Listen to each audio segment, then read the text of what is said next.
Hello RT class, आपका सामाजिक में अध्याय 5वां जब जनता बगावत करती है 1857 और उसके बाद। यानी आपके अध्याय में दिया हुआ है कि 1857 की क्रांति और उस क्रांति के बाद की घटनाएं क्या क्या थी और उन क्रांति के होने के कारण भी क्या क्या थे, जो आपने आगे भी पढ़े और उसमें से और भी आएंगे। सबसे पहले आपका दिया हुआ है नीतियाँ और लोग, यानी अंग्रेज सरकार ने ऐसी कौन सी नीतियाँ लागू की थी और लोगों पर उसका क्या प्रभाव पड़ा, इसके बारे में सबसे पहले शुरुआत करेंगे। पिछले अध्याय में आपने ईस्ट इंडिया कंपनी की नीतियाँ और जनता पर उसके प्रभावों के बारे में पढ़ लिया है, ठीक है। इन नीतियों से राजा रानी, किसान, जमींदार, आदिवासी, सिपाही सब तरह पर उनके ऊपर असर पड़ा। यानी जो अंग्रेज सरकार ने जो नीतियाँ लागू की थी, किसानों के ऊपर हो कि चाहे राजाओं के ऊपर हो कि रानियों के ऊपर हो कि जमींदारों के ऊपर, तो इन सब पे जो जो नीतियाँ लागू की गई थी, उन सब नीतियों पर जो लोग थे, लोगों पर उसका प्रभाव अलग अलग तरीके से पड़ा। आप ये भी देख चुके हैं कि जो नीतियाँ और कार्रवाई जनता के हित में नहीं होती तो जनता उसका विरोध करती है। यानी आपको पता है कि जो भी नीतियाँ अंग्रेज सरकार ने लागू की गई थी वो लोगों के हित में नहीं थी, तो लोगों के हित में नहीं होने के कारण उन लोगों के अंदर द्वेष की भावना थी, क्रोध की भावना थी, उनमें विद्रोह की भावना उत्पन्न हो गई। नवाबों की छिनती सत्ता, सबसे पहले आ रहा है कि अब राजा या शासक थे, उनके साथ में क्या क्या चीज़ें हुई। तो अब पहले बार आ रहा है कि नवाबों की छिनती सत्ता, यानी अंग्रेज सरकार ने नवाबों की जो सत्ता थी या शासन था वो भी छीन लिया था। 18वीं सदी के मध्य से ही राजा और नवाबों की ताकत छीनने लगी थी। उनकी सत्ता और सम्मान दोनों खत्म होते जा रहे थे। अंग्रेज सरकार ने न केवल उनकी सत्ता को लिया था, लेकिन उनके सम्मान को कहीं ना कहीं कमज़ोर कर दिया था।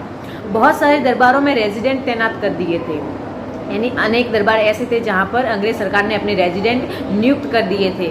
स्थानीय शासकों की स्वतंत्रता घटती जा रही थी, यानी जो राजा थे, स्थानीय शासक थे, उनकी जो सत्ता और शासन करने की जो व्यवस्था थी वो भी बिगड़ रही थी। उनकी जो सुरक्षा बल थे उनको भी अंग्रेज सरकार ने नष्ट कर दिए थे, सेना ही नहीं रख सकते थे राजा, जिसके कारण उनकी सुरक्षा में दिनों दिन कमी आ रही थी।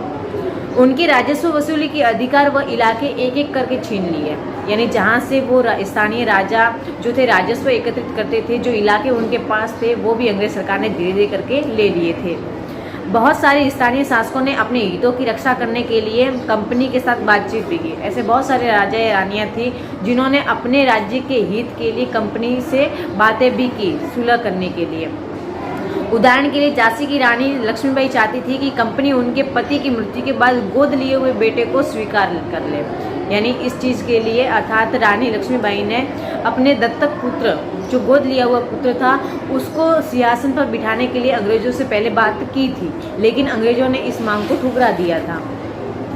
दूसरी चीज आती है, पेशवा बाजीराव द्वितीय ने दत्तक पुत्र नाना साहेब ने भी कंपनी से आग्रह किया था कि उसके पिता को जो पेंशन मिलती थी वह मृत्यु के बाद उनको भी मिले।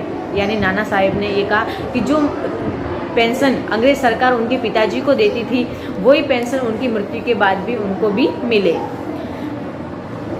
अपनी श्रेष्ठता और सैनिक ताकत के नशे में चूर कंपनी ने इन निवेदनों को ठुकरा दिया। यानी ये सारी जो चीज़ें थी, दत्तक पुत्र को सिंहासन में बिठाने की बात हो या फिर पेंशन देने की बात हो, तो ये सारी जो चीज़ें थी अंग्रेज सरकार ने ठुकरा दी थी, उनकी मांगों को नहीं माना। अवध की रियासत अंग्रेजों के कब्जे में आने वाली सबसे आखिरी रियासत थी। अंडरलाइन आप कर लीजिए, सबसे आखिरी रियासत कौन सी थी अंग्रेजों के अधीन में आने वाली, वो थी अवध की, ठीक है। 1801 में अवध पर एक सहायक संधि थोप दी गई थी, ठीक है। 1856 में अंग्रेजों ने उसे अपने कब्जे में ले लिया। अब अंग्रेज सरकार ने 1856 में अवध जो रियासत थी उसको अपने कब्जे में ले लिया था। गवर्नर जनरल डलहौजी ने ऐलान कर दिया था कि रियासत का शासन ठीक तरीके से नहीं चलाया जा रहा है, इसलिए कंपनी उसे अपने हाथों में ले रही है। यानी डलहौजी ने ये ऐलान कर दिया कि जो अवध का शासन है वो सही ढंग से नहीं चल रहा है, इसलिए उसको कंपनी के हाथों में लिया जा रहा है, ये कह के उसको अवध को मिलाया गया था। कंपनी ने मुगलों के शासन को खत्म करने की पूरी योजना बना ली थी।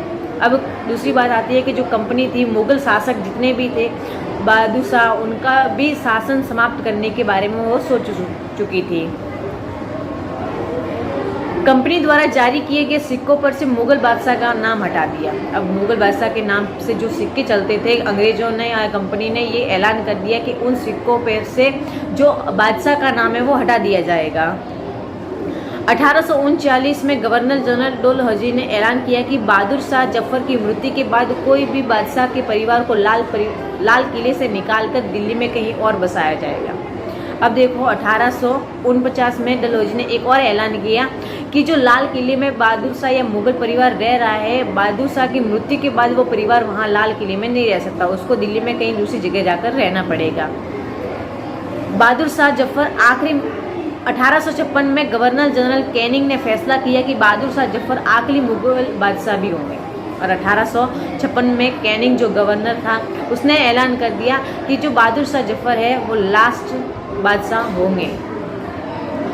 उनकी मृत्यु के बाद उनके किसी भी वंशज को बादशाह नहीं बनने दिया जाएगा। अब कंपनी ने यह भी ऐलान कर दिया था कि उनकी मृत्यु हो जाती है तो उनका कोई भी पुत्र या उनका कोई भी वंशज वापस सिंहासन पर नहीं बैठ पाएगा।